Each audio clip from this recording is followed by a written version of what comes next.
Hello friends, இன்றைக்கி நம்ம வந்து பன்னீர் கிரேவி எப்படி செய்யுதுன்னு பார்க்கலாம் வாங்க.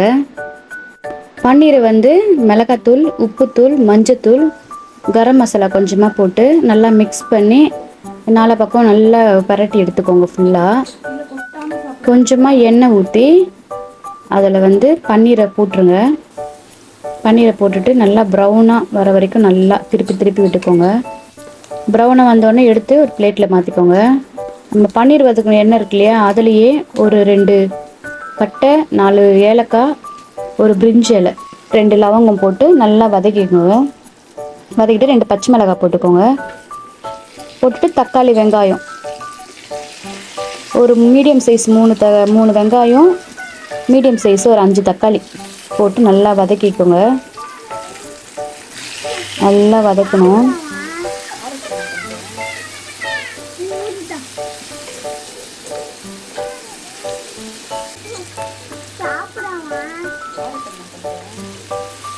மூடி போட்டு வதக்கிக்கோங்க. கொஞ்சமாக உப்பு போட்டு மூடி வச்சு நல்லா வதக்கிக்கோங்க. நல்லா வேக வச்சுருங்க.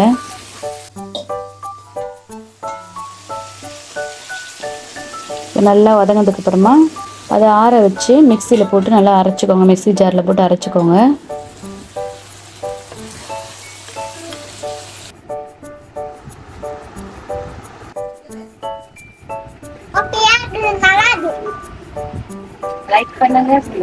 லைக் பண்ணுங்க, கமெண்ட் பண்ணுங்க, ஷேர் பண்ணுங்க.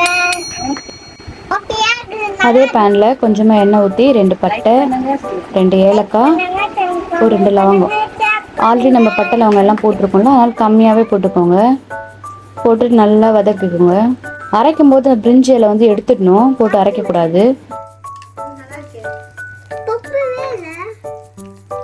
அதே பிரிஞ்சி இலை எடுத்து இதில் போட்டுக்கலாம்.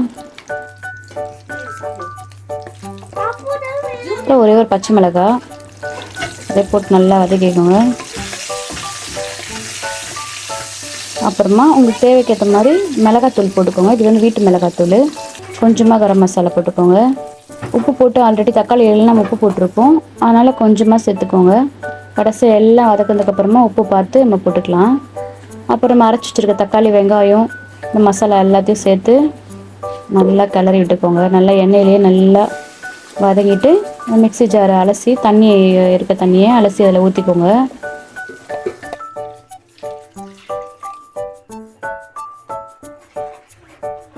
கொஞ்சமாக தயிர் ஊற்றிக்கோங்க. க்ரீம் இருந்தால் க்ரீம் ஊற்றிக்கோங்க. என்கிட்ட க்ரீம் கிடையாது, அதனால் தயிர் ஊற்றினேன்.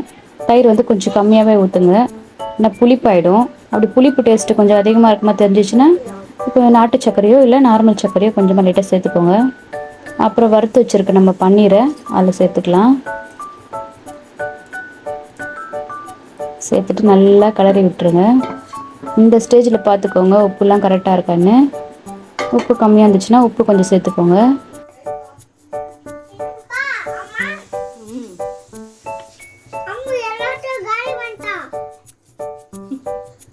நல்லா கொதிச்சு வரும்போது கஸ்தூரி மெட்டியை நல்லா கசக்கி அதில் சேர்த்துக்கோங்க. கடைசியாக நல்லா ஒரு 5 நிமிஷம்தான் அப்படியே மூடி போட்டு எடுத்து வச்சுட்டு சப்பாத்தி, நாங்கள் வந்து சப்பாத்தி தான் செஞ்சோம் வீட்டில். இன்றைக்கி சப்பாத்தி, தோசை எல்லாத்துக்குமே சூப்பராக இருக்கும். பன்னீர் கிரேவி ரெடி. வீடியோ பிடிச்சா லைக் பண்ணுங்கள், ஷேர் பண்ணுங்கள், சப்ஸ்கிரைப் பண்ணுங்கள். நெக்ஸ்ட் வீடியோவில் பார்க்கலாம். பாய்.